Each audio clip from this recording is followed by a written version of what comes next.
Welcome back to the Dershow. A couple of current items before we get to the subject matter at hand. I was on the Piers Morgan show today. It's a show that gets millions of viewers all over the world. And I was asked to debate somebody who was called a prominent Islamic scholar on the Middle East and on what's going on in Gaza and Lebanon. And it became really a circus. I started by setting out what I thought was the reasonable case for Israel, and he started screaming at me that I was Epstein's lawyer, and I had sex with this and that, and I was a plagiarist, and I was all that. And Piers Morgan, tried to get him to stick to the subject, but he wouldn't. And he continued to call me terrible things. And so I said on the show that we'll settle this in court. It's defamatory to call me what he did. I believe in the open marketplace of ideas, but I don't believe that people have the right to accuse other people of serious crimes, which is what he accused me of. Piers Morgan clearly came to my defense and showed how the woman who had accused me withdrew all of her charges and said that she may have confused me with someone else and misidentified me. So he was fair. He was perfectly okay. But every time I tried to speak, this guy shouted over me and screamed at Piers Morgan. Piers Morgan finally just ended the show and said, "Look, I've had it. I can't take this anymore. This is not productive."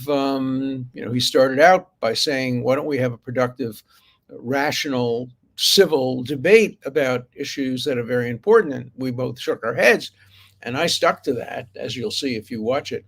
So you can get it on Google easily just by Googling Piers Morgan, Alan Dershowitz, Israel, and you'll get the name of the other guy, and you can watch it. It's, I don't know, 40 minutes or something like that. The end is even more interesting than the beginning, but the whole thing as a show, as a reality show, it reminds me of the Jerry Springer show or some of those shows that used to be on in the 90s or 80s, whatever it was. It was just a screaming match. I maintained my civility and I didn't get involved. He claimed I interrupted him. You judge that for yourself. So that's something that's worth reading. Now, let me tell you about a book. I don't know if it's worth reading or not.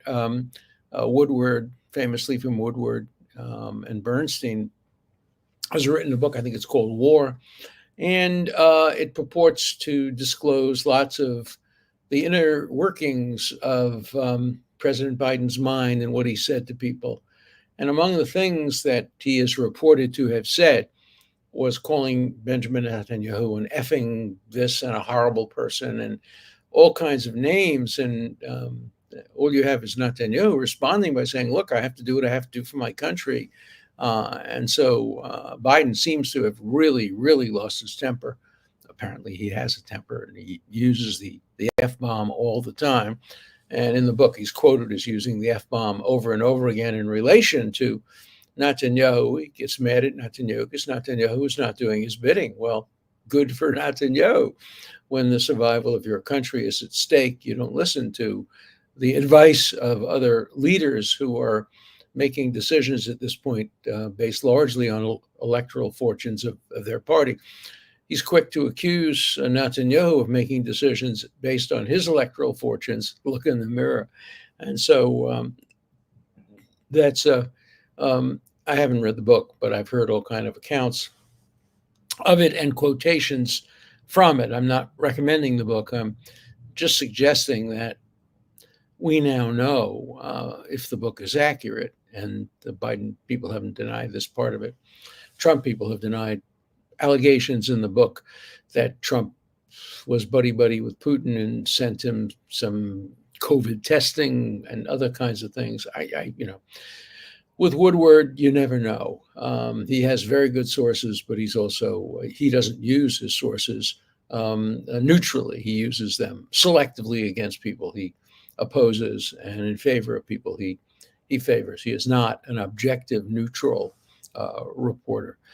So we'll see how that works out. But turning to politics, the polls are now beginning to trend quite clearly in favor of Harris.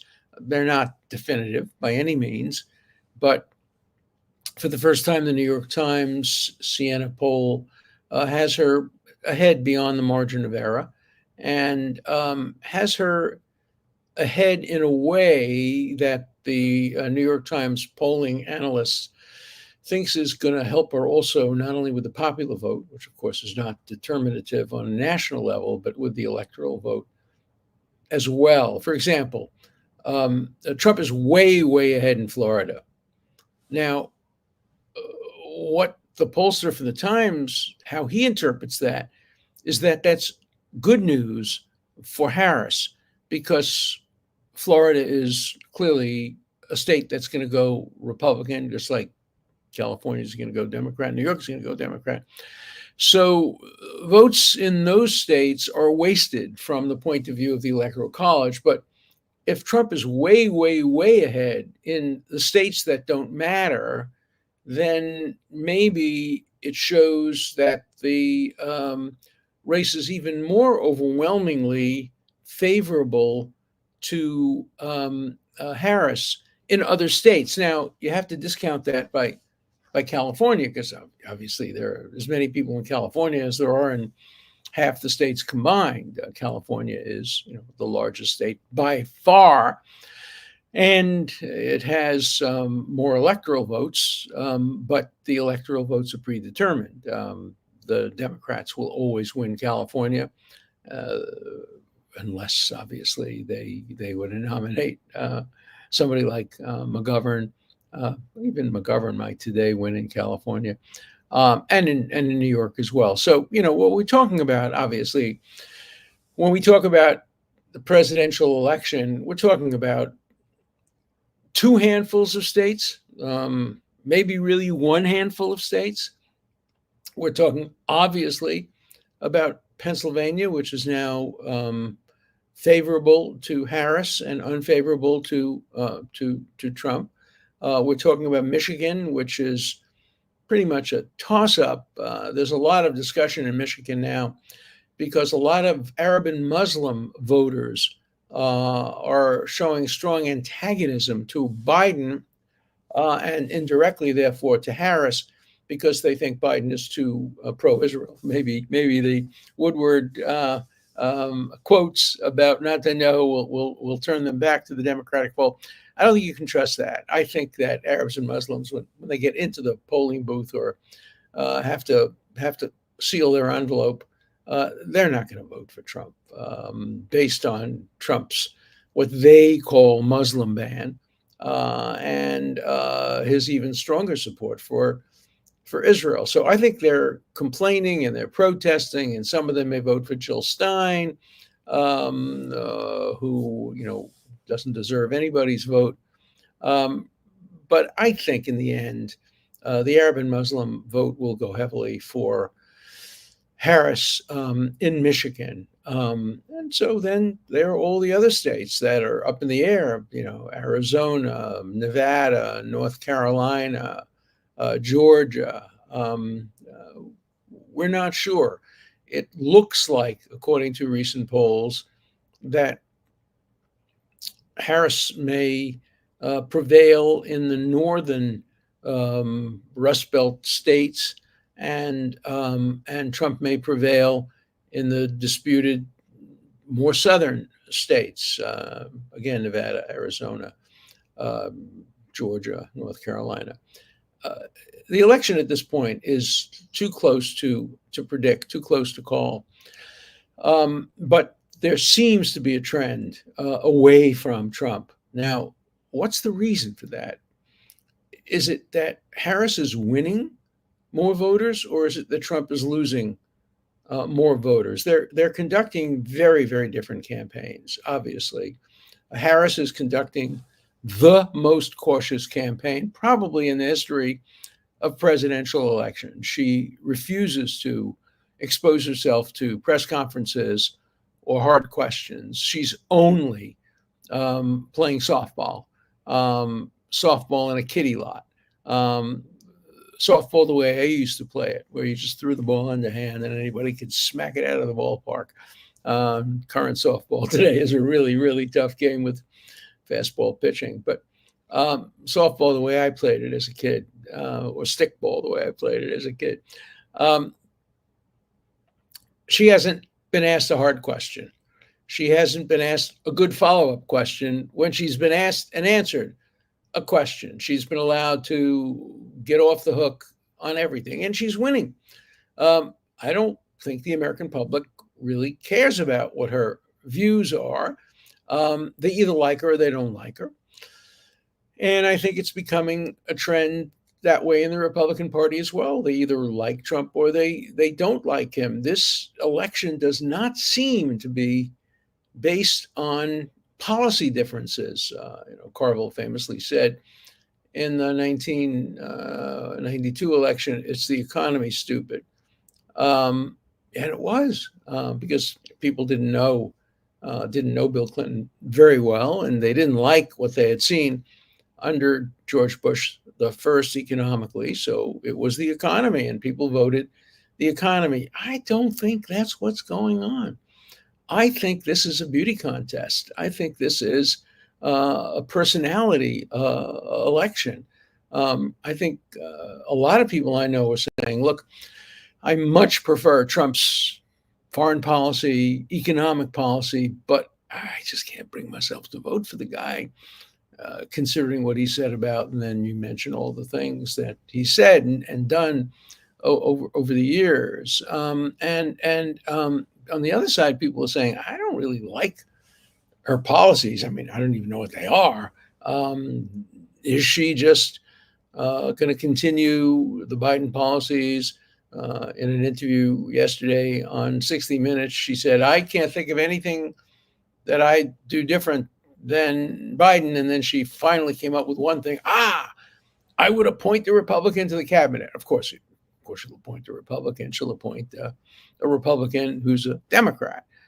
That's the way it usually works when you want to appoint an opposing person. This is not Lincoln's attempt to create diversity in the cabinet, a team of rivals. This is not that.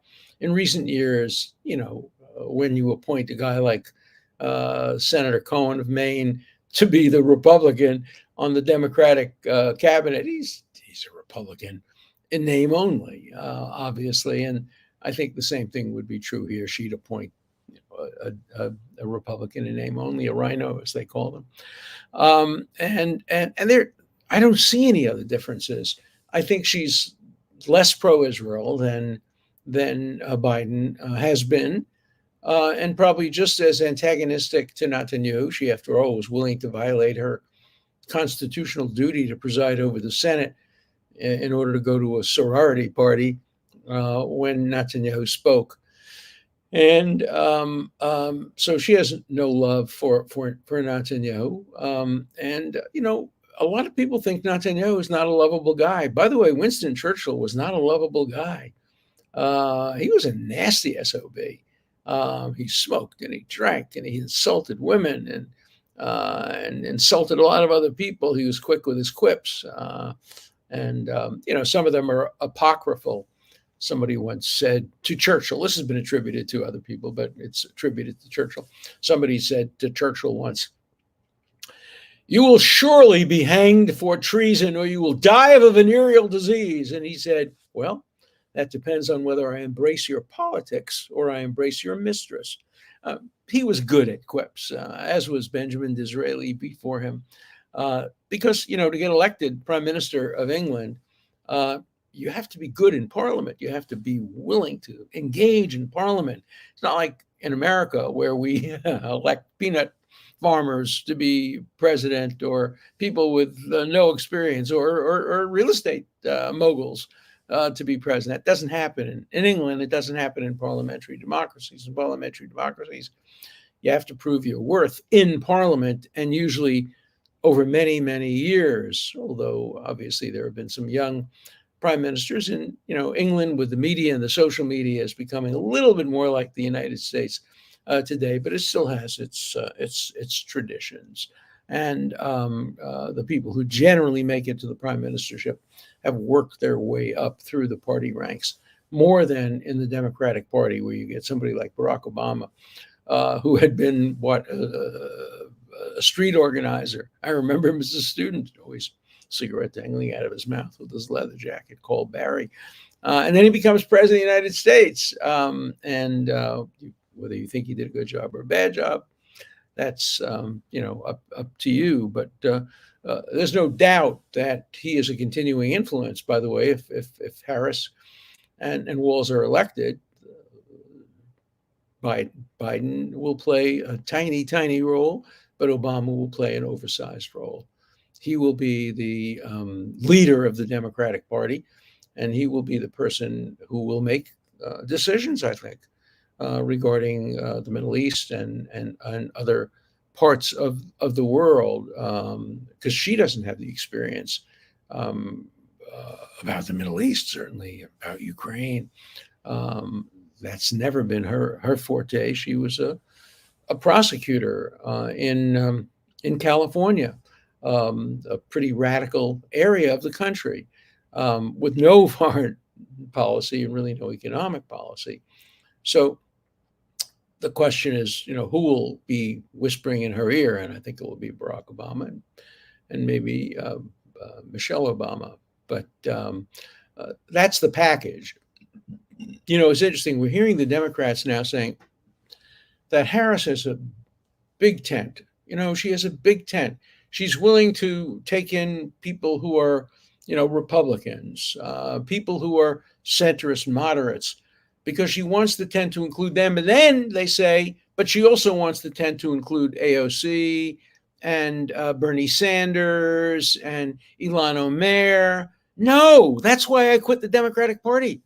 I can't belong to a party that has AOC and Ilhan Omar and some of the other vicious, bigoted, anti-Semitic, American-hating people in it. No, that's not a tent that I'm prepared to go in. If they're in that tent, they don't belong in the Democratic Party. So the big tent argument turns me off. I'm happy to extend the tent slightly to the center, but I'm not willing to extend the tent to the extreme hard left any more than I would be if I were a Republican, willing to extend the tent to the Greens and some of the others on the extreme right. Speaking of that, we're seeing a tremendous increase in anti-Semitism, hundreds of percent increases, according to the Anti-Defamation League. And the latest headline is that Jewish officials handling the hurricane that's now going on are facing anti-Semitic harassment. Mayorkas is Jewish, and some of the mayors and governors of relevant states, North Carolina, are Jewish. And the conspiracy nuts, and these are mostly conspiracy nuts on the hard right, who are as bad as the conspiracy nuts on the hard left. They're not as influential, they're not as powerful, and they're not really within the tent of the Republican Party. But these nuts are blaming the hurricanes on Jews. And I think it was Congresswoman Green, who talked about the lasers from outer space that the Rothschilds had put up in space to cause forest fires and natural disasters. Both parties have to get rid of these nuts on the left and on the right. Create a centrist party, and I'm all in. I don't care if it's Republican or Democrat. I'm supportive of the center. I want to see Americans move more to the center. And that's where America is. That's where the vast majority of Americans are. But it's not where politics pushes, particularly the primary system, pushes people to extremes. If you want to win a primary, you have to be an extremist because so few people vote. The people who vote tend to be in the extreme. And so if you want to not be primaried out, you got to move to extreme right or extreme left, depending on what party you're in. Not good for America. Not good for America. I'm not in favor of a new constitutional convention, as some people are. But we need a lot of reform, not constitutional reform. We have a constitution. It's mostly very good, and I'd be afraid of changing it. But there is room for reform in the primary system. There's room for reform in the voting system, and there's so many areas are amenable to real reform to move us away from the extremes and more toward the center. Okay, so let's look at some letters. We got some very interesting ones today. This is a very thoughtful one. Thank you, Professor Dershowitz. Your nightly show helped me maintain my sanity during the complete insanity of the last year. My grandparents from Ukraine somehow made it to Canada in the mid-1920s, and my other grandparents were able to come directly to the U.S. from Lithuania at the turn of the 20th century. My family came also at the turn of the 20th century from Poland, from southern Poland, from a province called Galicia, which extended basically from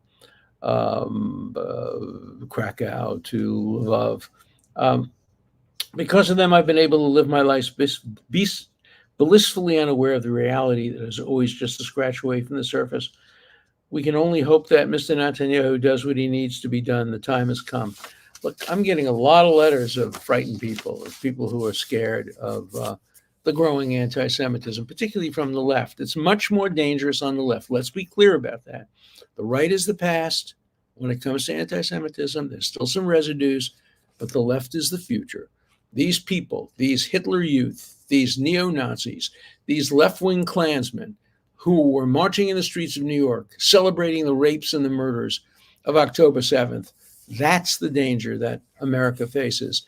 And the Democrats are extending their tent to cover them.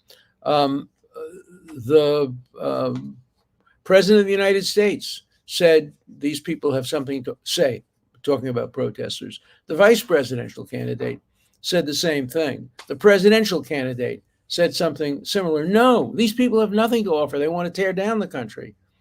They're bigots, they're racists, and they're terrible, terrible people. They're calling for death to America. They're calling to celebrate those who raped and murdered and robbed. No, they're not part of the American mainstream, and any party that includes them is a party that can't include decent people. Okay.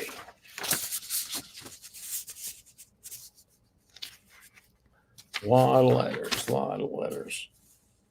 By the way, I visited Dachau and also the former site of the Warsaw Ghetto and the site of the former Jewish Community Center in Buenos Aires, destroyed in 1994. I want to talk about Buenos Aires in 1994 a little bit. There are those people who say that, Israel has no right to attack Iran because Iran, it sent some rockets, 300 of them, and then it sent another 180 of them. Nobody was killed.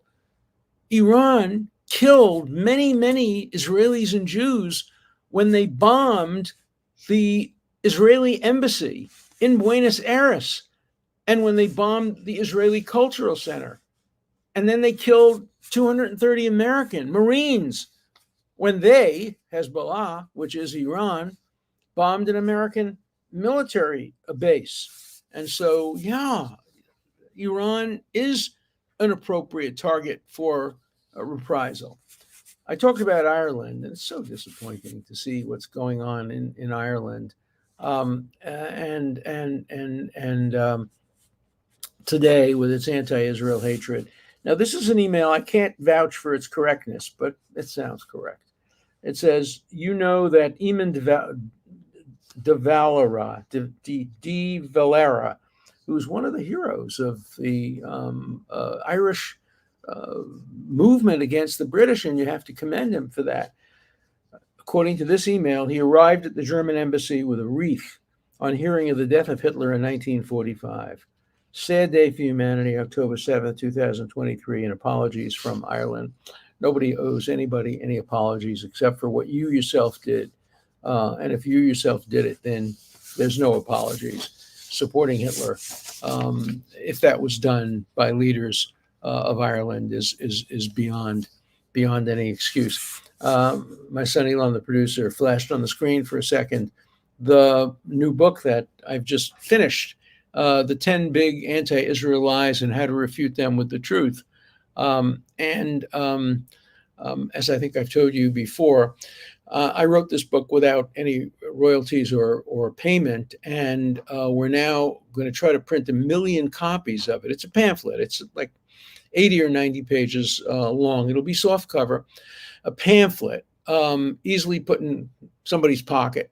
And the goal is to make 1 million copies of it available on 1,000 college campuses.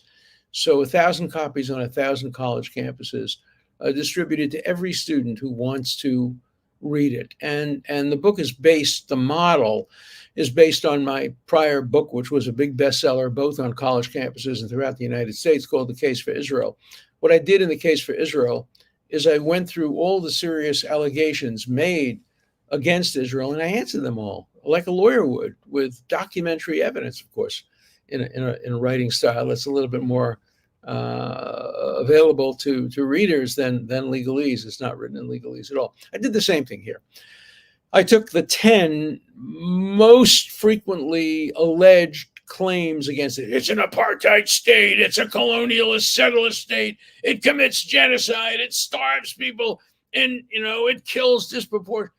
I go through each of the 10 charges and I answer them with documented evidence, clear documented evidence, proving conclusively that these are all lies. And so the goal is to make them available to 3 groups of students. Number one, students have an open mind. Students who see demonstrators on campus and say, gee, I don't know, should I join the pro-Hamas demonstrations or should I join the pro-Israel demonstrations? Well, read the pamphlet and make up your mind. That's number one. Number two, it's available for pro-Israel students, Jewish, Christian, Muslim, any kind of pro-Israel students who need ammunition to answer these protesters on campus. This gives you the ammunition. And third, probably be used as toilet paper, but maybe some of the people who are marching would actually thumb through the book and learn something. I don't give up on them. Remember, there's a story. Some of you have heard it. I've mentioned this on the show before. There was a Muslim guy who lived in England who was about to go to Israel and blow himself up as a suicide bomber. And he decided before he gave up his own life, he would learn more about it. And so he went to the bookstore and he saw on the, I think, dollar remainder shelf, The Case for Israel. And he bought it. And he said he was sure he would just rip it apart and show that everything was false. And he read it and he was persuaded and he went to Israel. And he's now a Muslim Zionist and he speaks in favor of Israel around the world. So I'm not giving up on even the demonstrators. And I know some of them. I'm related to some of them. I'm friends with the parents of some of them. And so I'm not giving up. I mean, they're doing a terrible, terrible thing. Most of them are doing it out of ignorance or out of a desire for pure acceptance. And I'm not egotistical enough to think that my pamphlet is going to change many minds. But if it changes even a few, I'd be happy to see that.